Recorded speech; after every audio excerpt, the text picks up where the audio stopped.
m'appelle Caroline Vernet, je suis diplômée en architecture et urbaniste et aujourd'hui je vais vous parler du potentiel des locaux commerciaux disponibles en centre-bourg.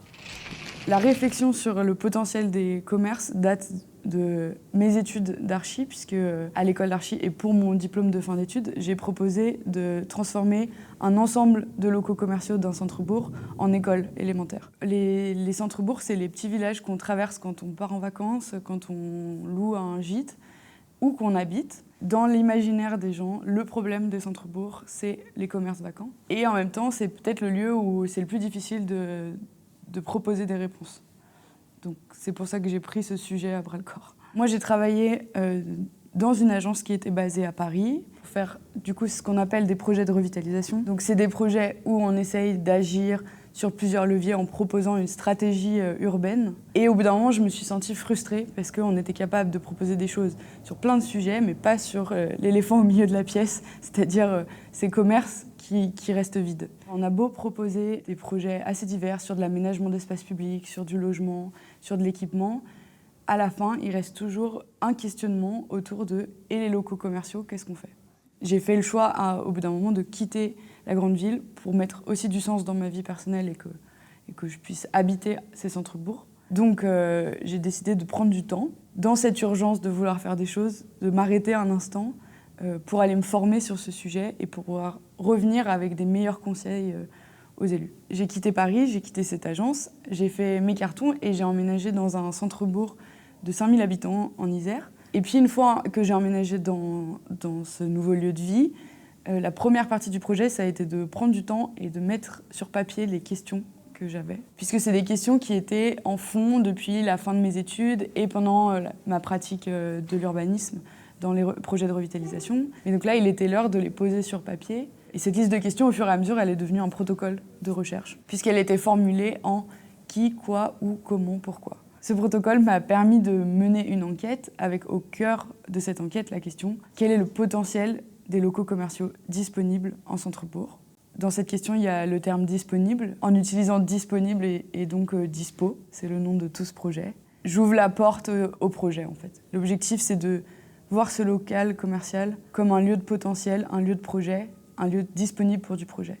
Et donc l'objectif de l'enquête est d'aller échanger avec des personnes pour essayer de faire une liste d'outils et d'idées de qu'est-ce qu'on en fait demain de tous ces lieux qui sont en attente. Les personnes que j'ai rencontrées, elles sont regroupées en 3 catégories. Les premières, c'est les occupants de locaux commerciaux. Et je dis occupants et occupantes et pas commerçants et commerçantes, puisque ça ouvre la porte à un peu plus de personnes et un peu plus d'usage de ces locaux commerciaux. Ensuite, j'ai rencontré des élus et des institutions, puisque c'est un niveau de pouvoir où on peut agir sur le local commercial, et c'est eux qui sont au centre des questions de revitalisation. Et ensuite, la 3e catégorie de personnes, c'est les conseillers, les accompagnateurs de projets, et en fait, c'est les architectes, les urbanistes, mais aussi d'autres professions comme des agents immobiliers, des personnes qui portent des foncières, qui sont plutôt dans l'opérationnel pour mettre en place les projets, pour les aménagements, pour les montages. Au fur et à mesure de cette enquête, j'ai compris que ce que j'allais chercher, en fait, c'était surtout des outils.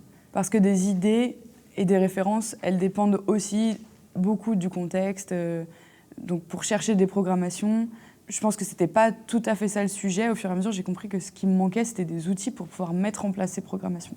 Ce que je suis allée chercher dans les enregistrements, c'était à quel moment est-ce qu'ils ont utilisé quels outils. Les outils, il y en a une grande variété. Il y a des outils qui sont des outils de médiation, comment on rentre en communication avec des propriétaires, comment on essaye de les convaincre. Et puis il y a des outils qui sont des outils qui relèvent plutôt du juridique, il y a des outils qui relèvent plutôt du financier, il y a des outils qui relèvent aussi de l'aménagement et de qu'est-ce qu'on fait de ces espaces. Donc ça représente une 60aine d'outils qui sont décrits dans des fiches que j'écris donc au fur et à mesure de mes rencontres et de mes conversations. L'objectif initial, c'était moi de récolter des outils pour pouvoir mieux faire mon métier et pouvoir mieux conseiller. Ces fiches, je me rends compte qu'elles peuvent intéresser d'autres personnes. Donc ça enclenche une 2e phase du projet qui est d'essayer de diffuser cette boîte à outils. Et je travaille maintenant à essayer de faire atterrir ces fiches sur les bureaux de ces 3 catégories de personnes. Donc les élus, les occupants de locaux commerciaux et surtout les techniciens, les accompagnateurs de projets.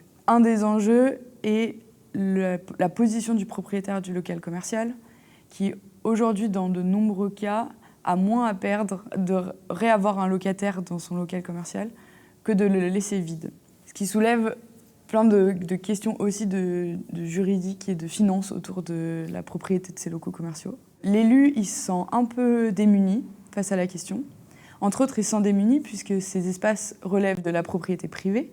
Donc lui ne peut pas agir comme il peut agir sur de l'espace public, mais avec la problématique que ce statut d'espace privé a un impact énorme sur l'image de l'espace public qui en est proche. Concrètement, l'élu a beau agir sur refaire le trottoir, réaménager l'espace public d'une rue, le passant, il a d'un côté souvent vu sur la route où les voitures garées et de l'autre sur une grande fenêtre qui est en fait une vitrine de local commercial, et un tas de cartons à l'intérieur et de la poussière. Dans cette liste d'outils, on retrouve des outils par exemple sur cette question de comment un élu peut agir alors qu'il n'est pas propriétaire du local commercial. Un des exemples qu'on a, c'est ce qui se fait entre autres à Romans-sur-Isère. C'est ce qu'on appelle de l'intermédiation locative. Concrètement, le propriétaire du local commercial reste propriétaire du local commercial, enfin la commune devient locataire, et la commune sous-loue à un porteur de projet le local. Ce qui permet à la commune de pouvoir agir, d'avoir un peu d'espace pour pouvoir chercher le porteur, définir un loyer adapté, potentiellement conseiller sur le type de travaux à réaliser, sans prendre le risque de devenir elle-même propriétaire du local commercial et potentiellement de se retrouver avec un local vide. Je pense que les architectes, les urbanistes, ils ont un peu de mal à prendre le sujet à bras-le-corps, puisqu'on est souvent ramené à la question commerce, en fait. On se retrouve vite à avoir à ce que la réponse, elle soit dans l'étude de l'offre et la demande, les zones de chalandise, etc. Où là, moi, ce que je propose, c'est d'amener un regard sur l'espace, sur cet espace qui est au croisement de l'espace privé et de l'espace public. Et donc, je pense que c'est une question d'architecte, qu'on va s'y frotter de plus en plus. Travailler sur les locaux commerciaux disponibles en centre-bourg, c'est aussi se re-questionner sur la consommation des habitants. Après, je ne crois pas que ce soit notre rôle de culpabiliser l'habitant qui a pris l'habitude de prendre sa voiture, se garer sur le parking d'un supermarché et d'y faire ses courses. Ce que ça soulève, c'est que l'impact, ce qu'on essaiera de faire comme projet dans des locaux commerciaux a besoin d'être recontextualisé dans une stratégie urbaine plus générale. Concrètement, c'est si des élus et des habitants décident de mettre en place des projets pour réoccuper les locaux commerciaux, c'est plus pertinent si en même temps on n'est pas en train de construire un supermarché à l'extérieur. Et en même temps, quand on ouvre la porte à « il peut se passer d'autres choses que du commerce dans ces centres-bourgs », c'est moins un problème qu'il y ait un supermarché en périphérie. Après, c'est toujours plus pertinent s'ils ont moins besoin de prendre leur voiture, moins besoin d'aller à l'extérieur du centre-bourg et qu'il se passe plus de choses. De la même façon, des élus qui décident demain d'aller installer la nouvelle bibliothèque de la commune en périphérie, c'est le même impact que la construction du supermarché. Et est-ce que la nouvelle bibliothèque, elle ne peut pas être répartie dans plusieurs locaux commerciaux de centre-bourg? Certains des locaux commerciaux ont des emplacements qui sont moins stratégiques pour l'animation du centre-bourg. C'est moins urgent, c'est moins déterminant que ces locaux-là soient remplis d'une activité ouverte au public, très animante. Par contre, leur potentiel, c'est peut-être d'aller améliorer les logements qui sont dans les étages. Les logements en centre-bourg, c'est des logements qui sont souvent avec des typologies de moins en moins adaptées à ce qu'on attend aujourd'hui d'un appartement. Et parfois, en acceptant de redonner cet espace qui est en rez-de-chaussée aux habitants, on ouvre des espaces avec plus de stockage, avec peut-être des choses qu'on peut mutualiser. L'exemple qu'on reprend souvent, c'est la laverie, qui peut être mutualisée à l'échelle de l'immeuble. Et puis, ça permet aussi parfois de donner accès à des extérieurs, puisqu'en passant par le rez-de-chaussée, on a accès à la cour. Un autre outil, c'est d'inclure les habitants du centre-bourg. Je pense que la concertation et la participation habitante, c'est quelque chose qui rentre de plus en plus dans la pratique des architectes et dans les volontés des élus. Sur la question de l'occupation des commerces, c'est déterminant aussi puisqu'on est dans une recherche de réseau, on cherche des porteurs. Et donc inclure les habitants, c'est aussi inclure des personnes qui vont revenir de l'atelier avec cette information que ce local est disponible. Donc au cours de l'enquête Dispo, on a mis en place un atelier qui s'appelle les clés de la boutique.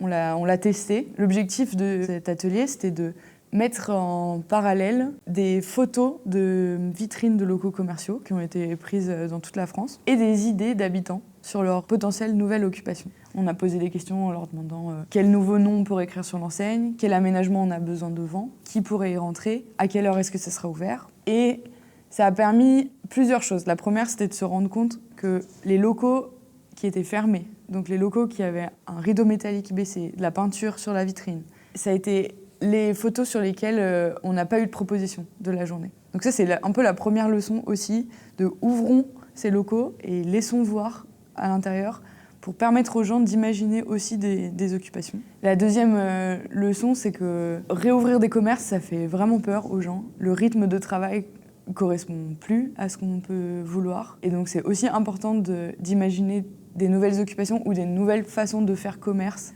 pour s'adapter à cette volonté-là. Et puis la troisième, c'est que en fait, il y a pas mal de personnes avec qui on a échangé qui ne s'étaient pas trop posé la question, qui avaient l'impression que ça dépendait pas beaucoup d'eux, habitants. Et nous, c'était important de les inclure dans cette réflexion, en leur disant que leurs idées, c'était eux qui connaissaient le mieux le territoire, donc c'était eux qui pouvaient savoir aussi de quoi ils ont besoin. Mais par contre, il fallait ouvrir la porte à... On va pas parler que de boulangerie et de boucherie, qu'est-ce qu'on peut faire d'autre? Moi, j'ai compris à l'école d'archi que être architecte, c'était participer à faire la police, la ville, et donc aider les politiques. Donc ça, c'est ma vision de mon métier dans l'architecture. Toute l'ambition de Dispo était de prendre du temps et de revenir avec des outils pour pouvoir mieux pratiquer. On est en plein cœur des réflexions sur la lutte contre l'étalement urbain, ce qui est aussi inquiétant pour les élus et les habitants de centre-bourg qui ont toujours eu l'habitude de construire des nouvelles maisons en dehors des centres-bourgs. Notre rôle, c'est aussi d'aller les convaincre qu'on peut faire des choses très chouettes dans ce qui est déjà là, dans les bâtiments qui attendent. Mais pour convaincre, il me fallait des arguments. Et donc, c'est pour ça que j'ai pris ce temps pour aller chercher des arguments. Donc aujourd'hui, Dispo devient une agence pour pouvoir continuer à faire ce travail d'accompagnement. Et puis, j'espère et je travaille à ce que l'information circule, que le potentiel des locaux commerciaux est immense. Et donc que les élus peuvent agir dessus, que les habitants peuvent s'emparer du sujet et que les architectes et les urbanistes sont des personnes qui peuvent les accompagner dans ce travail.